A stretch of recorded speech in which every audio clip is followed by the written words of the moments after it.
Coming up in the news, Ministry of Education says no change to school reopening date, and Grenada to host OECS Youth and Women in Agriculture Symposium.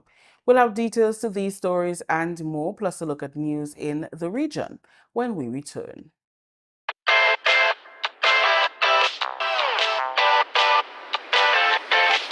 The 35th Annual CWWA Conference and Exhibition promises to be an exciting week of knowledge exchange, strategic partnerships, and relationship building for the Caribbean water and wastewater and solid waste sectors.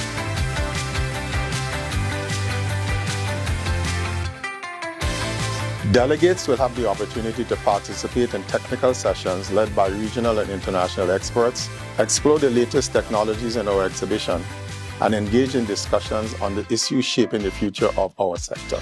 Beyond the conference program, you'll enjoy valuable networking opportunities, technical tours, social events, and the warm hospitality that Grenada is known for. Whether you're a utility professional, policymaker, consultant, student, or industry partner, CWWA 2026 has something for you. We invite you to join us this October in Grenada.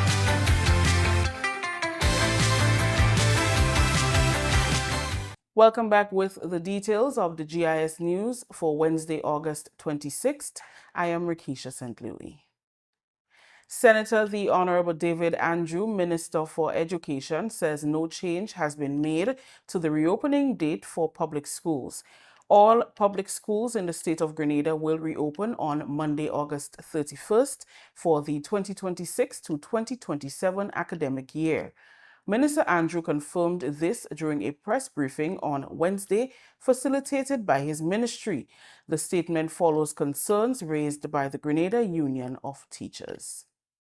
So I want to bring to the public's attention that school is well poised for reopening on the 31st of August, 2026. Teachers returned to duty this Monday, the 24th. And have been in preparatory mode. They have been doing their planning, classroom preparation, and are all ready for the resumption of the teaching learning process. It has come to my attention that there have been some concerns about schools reopening on the 31st, but I assure you there has been no violation of the rights of any worker. All of the requisite vacation periods required by the Education Act for employees have been respected. The Act allows for a prescribed number of weeks vacation in each term, and that has been respected. It also prescribes a particular time for the academic year. And I think the one area of contention is that there's a mention in the definitions of the September 1st as the start date.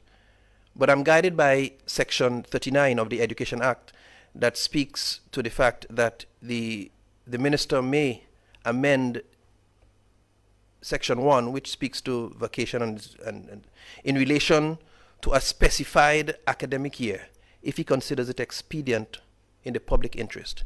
And you ask me if it's expedient, having gone through the prescribed vacation period, and it falls in this week, if it's expedient to resume the teaching learning process, yes. If it's expedient to get teachers and students back together to advance the cause of education, yes. And I've spoken with several parents and several teachers who are all ready and eager to resume that process. So I am very confident that our teachers who have already engaged the process and who are in fact on the school plant as of Monday 24th will be quite ready to report for duty on the 31st.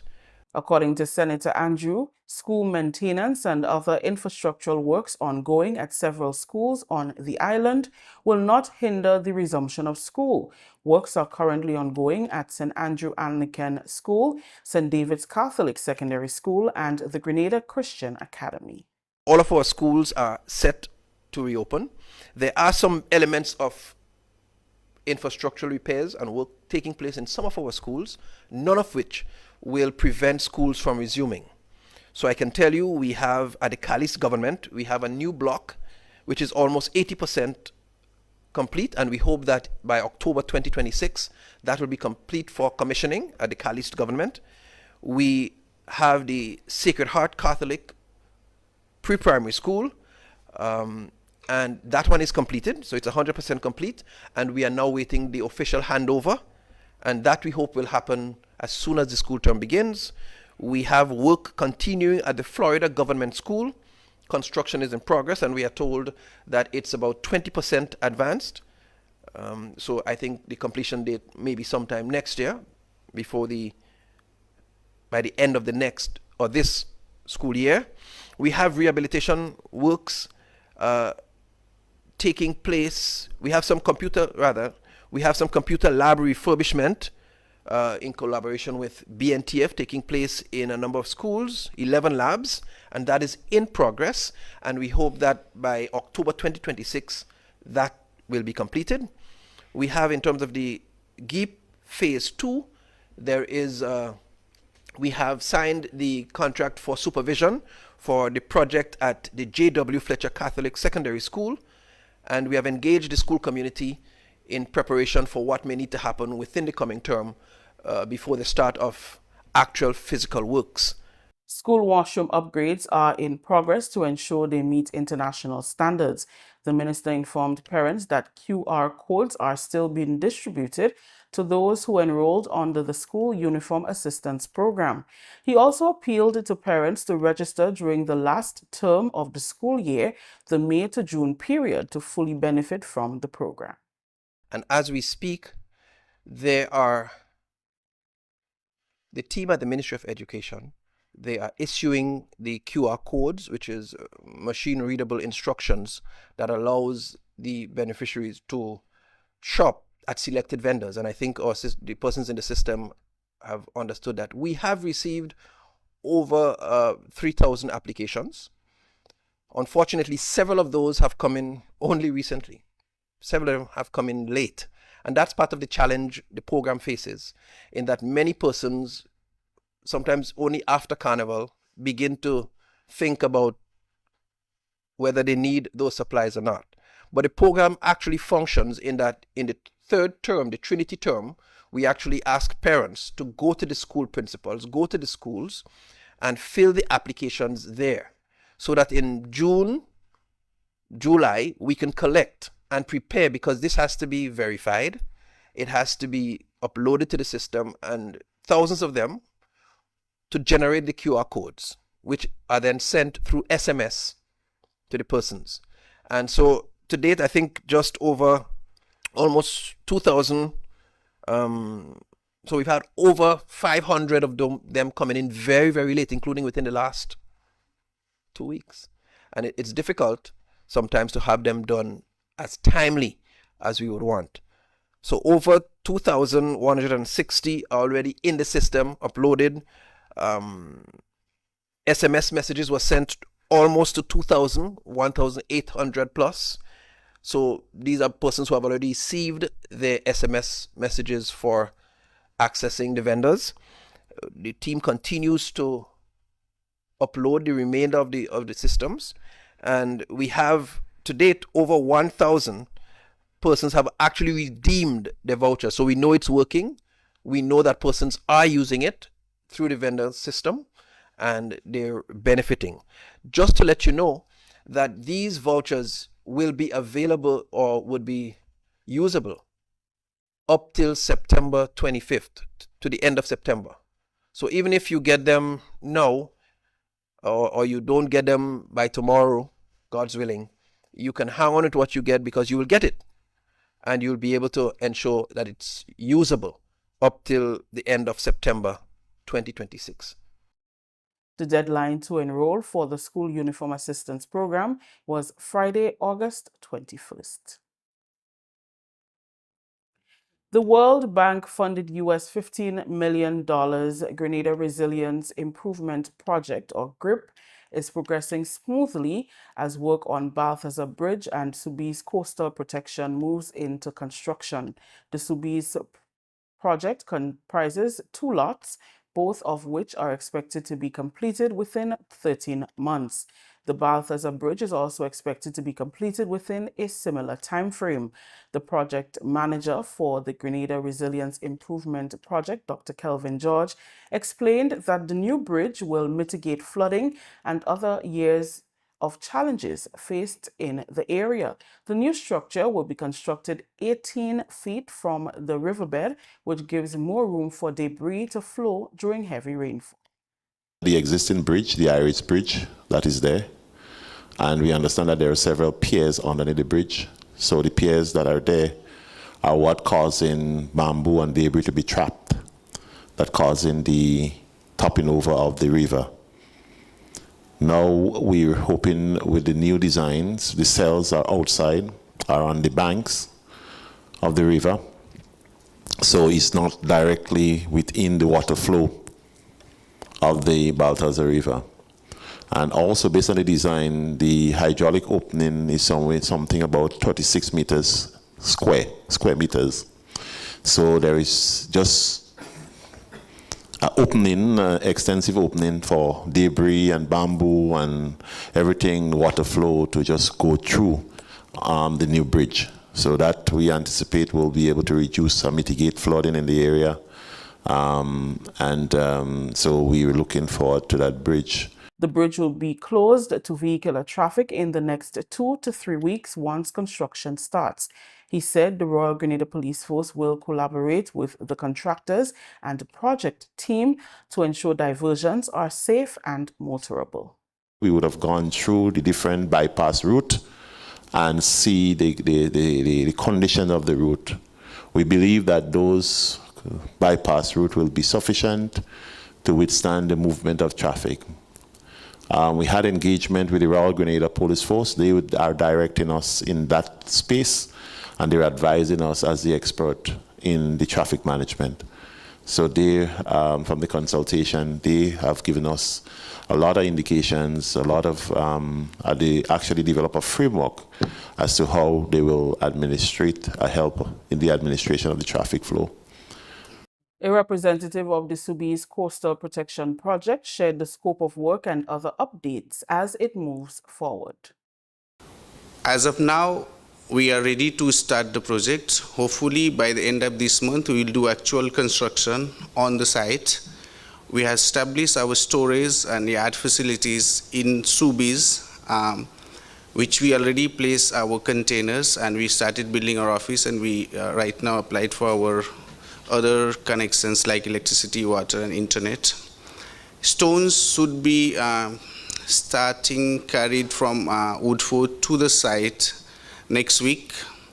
The routes we're using to transport the stone is from Woodford to the St. George's, St. Paul, St. David, and then Subi's. And we are also in communication with the fishermen in that community. We have spoken to them to ensure that we give them enough notice so that they would know when exactly we're working, what would be the working hour, when they have to move the boat from the area, and when they should be able to use the boat and do their business that would not affect their daily life. Parliamentary Representative for St. Andrew Northwest, Honorable Delma Thomas, commended the Grenada Resilience Improvement Project team on getting Grenada to this point. The upgrades and reconstruction are long overdue and are welcomed by government and residents. There will be some level of discomfort. There will be some level of disruption. And I once again want to say that we empathize with the motorists, with the families, with people in Balthazar and surrounding areas, but we want to see the completion of that project, and we do look forward to more consultation. So yes, we're going to close the bridge in 2 weeks and start the project.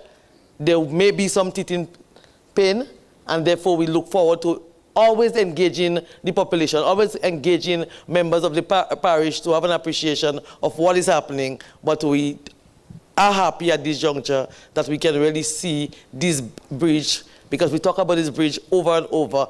And I know we had the town hall, and you raised what is happening with that, and you look forward for that project. And I said to you, it was in the pipeline. So now it's out of the pipeline, and we have boots on the ground and construction ready to start.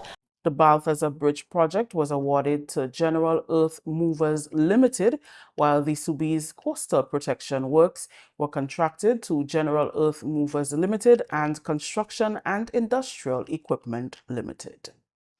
This is the GIS News. We'll be back after the break. Be prepared. Resilience depends on preparedness. Hurricane Beryl in July 2024 highlighted the importance of a community approach to disaster management. We see a greater need to empower communities to take practical steps to mitigate the impact of hazards while fostering solidarity and shared responsibility, encouraging individuals, households, and communities to promote a culture of preparedness to save lives and protect property. Preparedness is resilience, but preparedness begins with you. A message from the National Disaster Management Agency, NADMA. Welcome back. Grenada will host the OECS Youth and Women in Agriculture Symposium next week, September 1st to 3rd, to examine opportunities and challenges affecting youth and women's participation and advancement in agriculture. The symposium will be held under the theme Youth and Women Driving Agricultural Transformation, Sowing Resilience, Reaping Prosperity. The OECS has recognized the importance of strengthening the participation of youth and women as part of efforts to modernize agriculture, improve food and nutrition security, create employment, and build climate-resilient food systems. It will bring together young people, young women farmers, agricultural entrepreneurs, policymakers, technical officers, development partners, private sector representatives, and other stakeholders from across the OECS. This collaboration between the OECS and the Government of Grenada aims to create a dynamic platform for dialogue, skills building, and partnership development aligned with national and regional priorities, as well as global commitments such as the United Nations Sustainable Development Goals. Acting Chief Extension Officer Lawrence St. Louis underscored the significance of the symposium. The symposium, I think, will be extremely exciting for us as Grenadians to host. For us, it's extremely exciting. For the Ministry of Agriculture, we are proud and excited to host, to be able to show the region and, of course, internationally, because everybody can eventually see what's happening, what we're doing within the agricultural sector. It's also an opportunity for our farmers, our stakeholders to network with the region. You may be able to find markets, you may be able to find, as an agro-processor, you may be able to find something that you would need for your agro-processing. So we'll have those kinds of, we will encourage that kind of networking, that kind of meetup, so that everybody can, as a region, we're not just individuals, but that we come together and, you know, that we can work together and, of course, support and feed off of each other.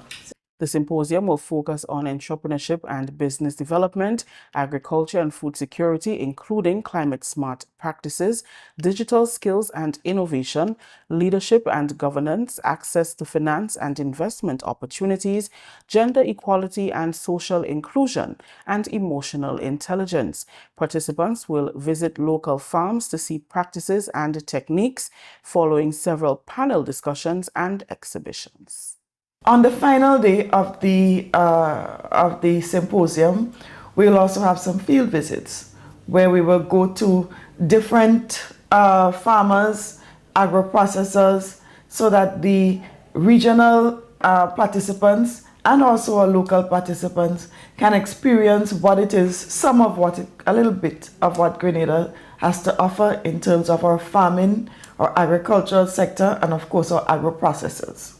St. Louis announced that in the presence of an OECS contingent, including Director General Dr. Didacus Jules, farmers and stakeholders will be recognized and awarded during the closing ceremony.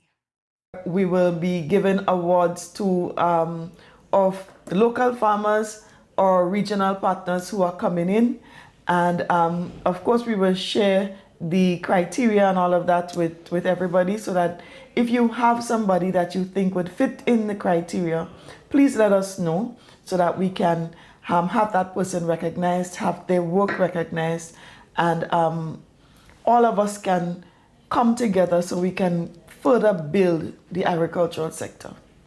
Finally, in the local segment, after 16 years, Grenada will host the 35th annual CWWA conference and exhibition. The Caribbean Water and Wastewater Association conference, scheduled for October 12th to 16th, was officially launched on Tuesday at the True Blue Bay Resort Conference Room. The conference will be held under the theme One Caribbean Transitioning to a Value-Driven Future, focusing on moving beyond basic service provision to strategic resource management. Prime Minister Honorable Deacon Mitchell, who is also the minister responsible for water and waste management, is the host minister for the conference. In delivering the feature address, he emphasized the government's support for hosting this significant regional event in October. The Utilities Minister noted that the conference coming to Grenada this year is timely as Grenada faces unique vulnerabilities due to the recent impact of Hurricane Beryl on its water. Solid waste management challenge. And I think both NOASA and both the Grenada Solid Waste Management Authority have the opportunity to tell that story at the conference, both in terms of preparation, immediate response, and longer-term response. Prime Minister Honorable Deacon Mitchell also shared on what this conference means for the average Grenadian. What are the policy initiatives for water, wastewater, and solid waste management that Grenada, as part of the Caribbean Association, will follow over the next 5 years? That's the first thing. Second, it's an opportunity for knowledge exchange, knowledge sharing. Water is a finite resource. Many of our brothers and sisters in the region, and we could just look at Carriacou and Petit Martinique. Petit Martinique has no surface water whatsoever. So the question is, how do you produce water if you have no surface water? And therefore, what are the technologies, what is the financing mechanisms, the storage mechanism for us to be able to get water? How do we treat with the wastewater that we generate? How do we deal with the waste, the solid waste that we produce? All of those things require knowledge, engineering, financing, and the conference is seeking to address all of this. President of the Caribbean Water and Sewage Authority, Candice Santana, shared on the evolution of the association and some of the areas the conference aims to address. For many years, CWWA has been known primarily for convening one of the Caribbean's leading annual water and waste conferences, and for bringing together ministers with responsibility for water through a higher-level forum for water, and ministers with responsibility for waste at our HLF waste. Those platforms remain critical. However, CWWA is becoming more than just an organization that is hosting an annual conference. We are transitioning into an organization that stands tall as a regional water sector partner and as a regional waste sector partner. Our role must increasingly extend throughout the year, helping to connect policy with practice, challenges with expertise, projects with financing, innovation with implementation, and Caribbean priorities with international opportunities. We want CWWA to be the table around which the Caribbean water sector can come together, not merely to describe our problems, but build solutions.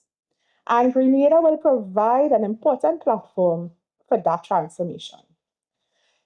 In October, professionals, utilities, governments, investors, innovators, academia, and ministers will converge right here to exchange knowledge, showcase technology, build partnership, and confront some of the most pressing questions facing our region.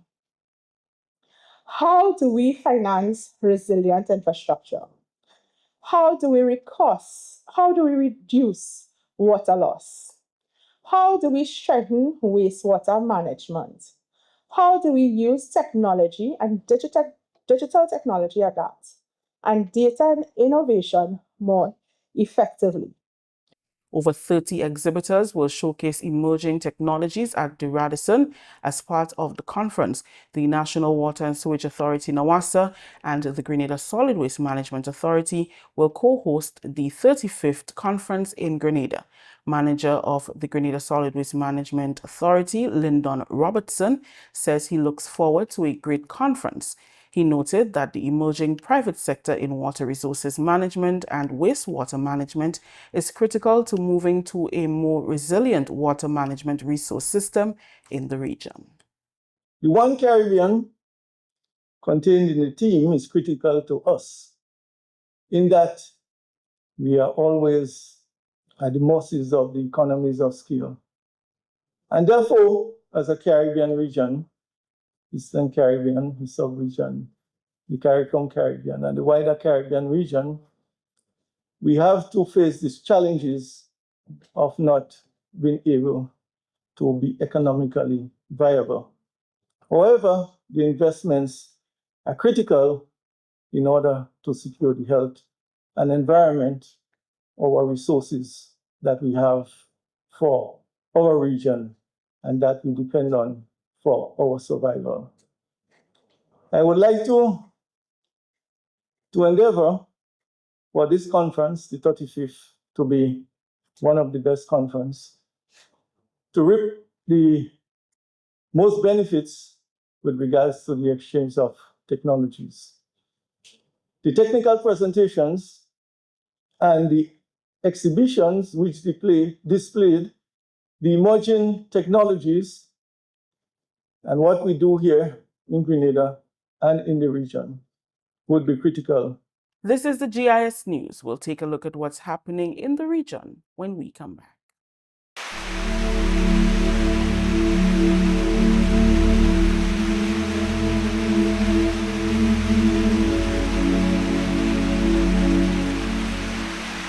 Well, at this time of the year, we do expect rainfall events because we will be affected by systems such as tropical wave passing through.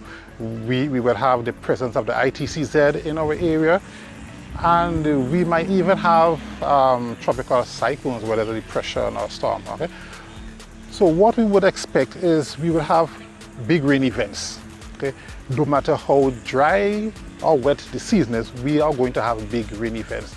So therefore it is important for every household to have some bit of water stored, because these big rain events normally put us pressure on the water system. For example, we have landslides that we take away pipes. We may have heavy rainfall that would block the dams and so forth, and so your regular supply will be interrupted. So it is so important for every household to have the recommended 3 days storage of potable water in the household for such eventualities.